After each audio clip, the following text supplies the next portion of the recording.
Stop for a second, wherever you are right now, and let that invisible weight you're carrying on your shoulders just slide gently to the floor. There's a type of exhaustion that sleep can't fix, a tiredness that settles deep in the soul and seems to drain the color from your days, even when your body is resting. I invite you to close your eyes for a moment and feel, not the world out there, but that subtle vibration still pulsing inside your chest, asking for just a moment of silence and a truce. We're always rushing toward horizons that never seem to arrive, so much so that we've forgotten what it feels like to simply inhabit our own skin without urgency. Imagine your energy is a sacred lake, but somewhere there's a silent crack letting your vitality leak out, drop by drop, without you even noticing where it's coming from. We aren't here to list what's wrong, but to reconnect with what's always been right, your innate ability to regenerate the moment you stop fighting against yourself. Take a deep breath and visualize the air coming in like liquid light, filling the empty spaces left by the rush and the need for control that modern life forces on us. This video isn't just another task on your to-do list, it's a sanctuary in time, a safe space where the only requirement is that you be present, right here, right now. By unclenching your jaw and relaxing your hands, you're already starting to reverse the cycle of drainage, opening the floodgates so life can flow back at its natural rhythm. Feel the pull of gravity welcoming your body, reminding you that the earth supports you without asking for anything in return, offering unconditional, silent support. Maybe the tiredness you feel isn't a lack of strength, but an excess of burdens that were never yours to carry, loads you've held on to out of habit, not necessity. Let's untie the tight knots of existence together, right in this moment, and discover what happens when we finally allow ourselves to just be, without the obligation to do or fix a thing. Taoism teaches us that the universe operates through an invisible, constant flow, like a mighty river that follows its course without ever hesitating or questioning the path. Water doesn't fight the rocks it meets, it flows around them, molding itself to the terrain. Paradoxically, it's the softest substance, yet the strongest, capable of wearing down hard rock through calm persistence.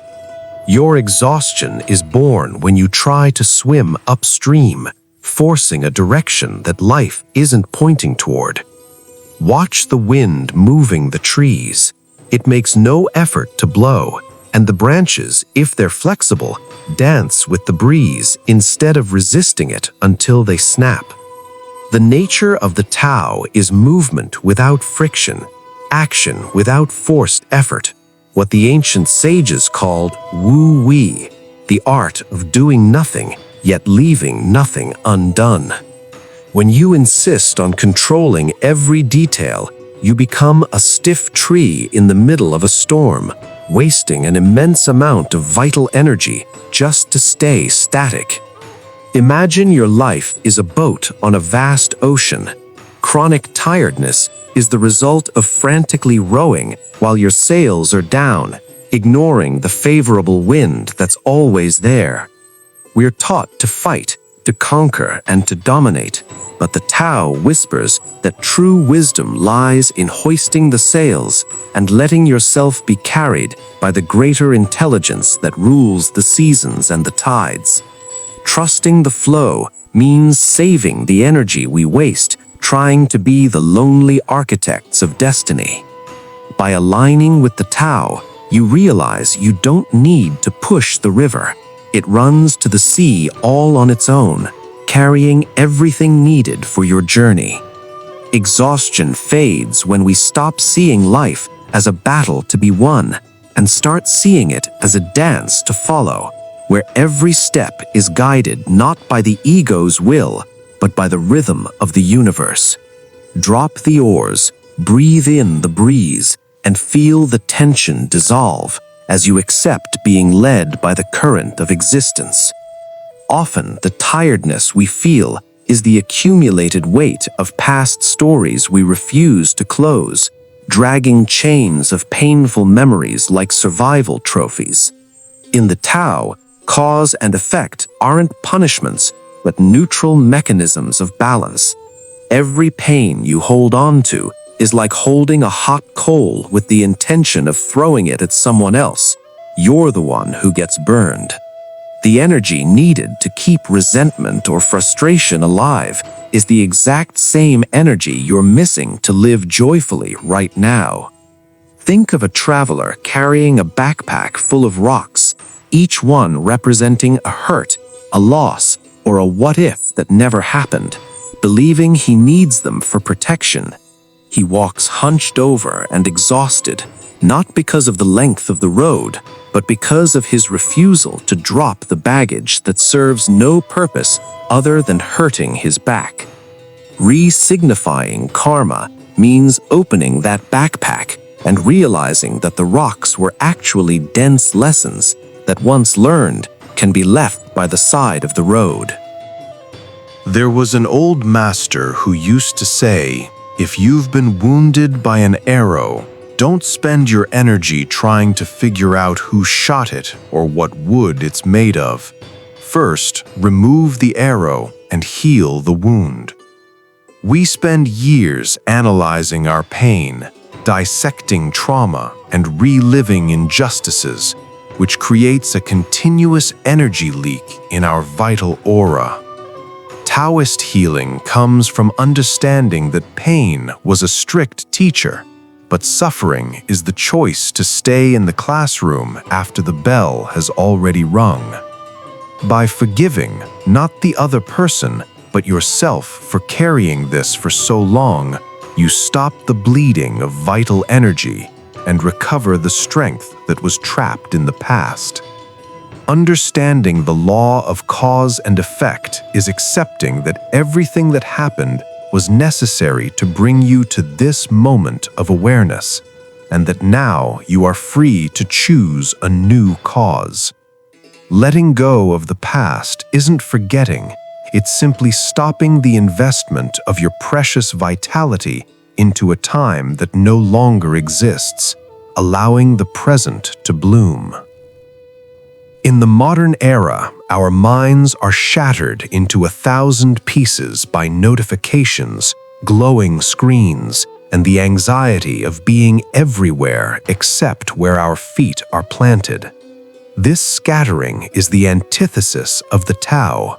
It's like trying to fill a cup that has multiple holes in the bottom. No matter how much energy you receive, it drains out due to a lack of presence. The mental exhaustion we feel is the result of living in a state of constant alert, reacting to artificial stimuli that steal our silent essence. The Taoist sage walks through the noisy marketplace but keeps the inner silence of a mountain because he knows his attention is the most valuable currency he owns. When we wash dishes while thinking about bills, or work while thinking about the weekend, we're splitting our chi, creating an internal friction that burns through our battery fast. The practice of observing the present invites us to do one thing at a time, completely, transforming mundane acts into sacred rituals of reconnection. Imagine that every time you check your phone without a purpose, you hand over a thread of your energy to an invisible vampire, leaving yourself a little more hollow and gray inside. The cure for this digital fatigue is a radical return to the senses, feeling the temperature of the water, the taste of food, the texture of fabric, anchoring the mind in the body. The present is the only place where life happens and where energy can be replenished. The past and future are thieves that live only in your imagination. By cultivating presence, you close the open browser tabs in your mind, reducing the background noise that eats up your internal processing power without you even noticing. True Taoist productivity isn't doing more in less time, but doing what's necessary with absolute quality of presence, preserving your inner peace.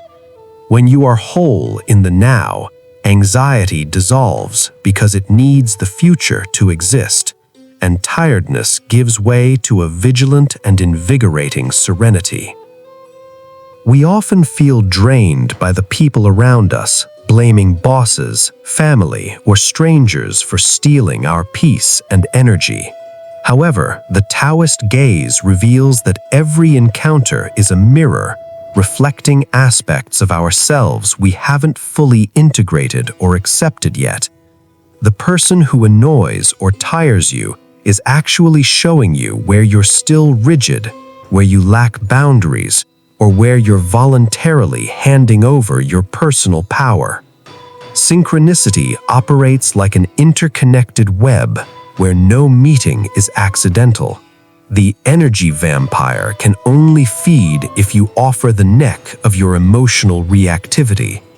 If you react with anger, fear, or submission, you complete the circuit and lose energy. If you observe with compassion and detachment, you maintain your integrity. Social exhaustion comes from performance, from the constant attempt to please or defend, instead of simply being authentic and transparent as water. Consider that every challenging event is a messenger of the Tao, silently asking, "Can you keep your center even in this storm?" When we stop fighting against the personalities of others and accept that everyone is at their own stage of evolution, the weight of coexistence becomes light. You don't need to fix anyone, nor absorb other people's emotions. Your responsibility is to tend to your inner garden so it isn't overrun by external weeds. By transforming your perspective, encounters stop being battles and become opportunities to polish your spirit, like rocks tumbling together in a riverbed. Energetic protection isn't building walls, which also costs energy, but increasing your internal light to such a point that no external shadow can penetrate it. See the other as a teacher in disguise. Thank them for the lesson of patience or boundaries they brought, and keep flowing, preserving your chi for your own journey. The true alchemy of the spirit happens when we swap resistance for radical acceptance, an act of courage that releases immense reserves of energy previously used to deny reality. Acceptance in Taoism isn't passivity or resignation, but active lucidity. It's looking at the mud and seeing the lotus that grows from it, without wishing the mud were sand. When you stop fighting with what is, wishing it were what it should be, muscle and mental tension undo themselves instantly. This liberation brings an indescribable lightness because you realize you aren't the general manager of the universe, responsible for controlling the weather, traffic, or other people's choices. Transformation occurs when you understand that your vital energy is too precious to be spent on hypothetical scenarios or the stubbornness of the ego that always wants to be right. The sage lives in the world like bamboo, hollow inside to let the wind pass through, but deeply rooted in the earth, unbreakable because it offers no rigid resistance. By practicing Wu Wei, or inspired action, you discover that solutions often appear the moment you stop obsessively looking for them. It's the paradox that by letting go of control, you gain control over yourself. By stopping the force against the door, you realize it opens inward.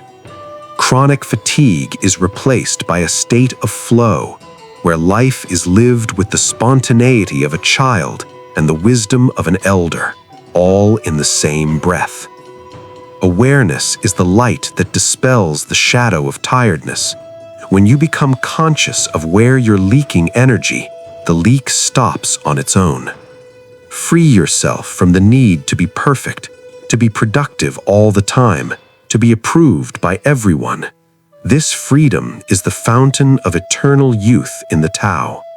You are reborn with every conscious breath, turning lead into gold, tiredness into vitality, and living the fullness of your destiny without the weight of invisible chains. We return now to the image of the river, following its undisturbed journey toward the ocean, reminding us that we are part of this same eternal and sacred cycle. You aren't a machine built to produce until you break down, but a natural being ruled by the rhythms of the sun, the moon, and the seasons, deserving of rest and renewal. Allow the waters of the Tao to wash away the soot of accumulated tiredness, returning clarity to your eyes and lightness to your step. Take this reflection with you, not just as a nice idea, but as a living practice. Where can you drop the oars today and let the current take you? Maybe the rest you're looking for isn't in sleeping more hours, but in waking up to the reality that you are already enough, exactly as you are, without needing to prove a thing. May your exhaustion be the fertilizer for the birth of a new way of living, kinder, more fluid, and infinitely more connected to the source of all life. I invite you to leave a comment below, sharing which rock you decided to take out of your backpack today, or simply write, "I flow with life," to set that intention in the universe. If these words touched your soul like a gentle breeze, subscribe to the Flow and Wisdom channel and join us on this journey back to the essence, where ancient wisdom illuminates modern challenges. Take one more deep breath, smile at your inner self, and remember, the path is made by walking, but it's the Tao that moves your feet.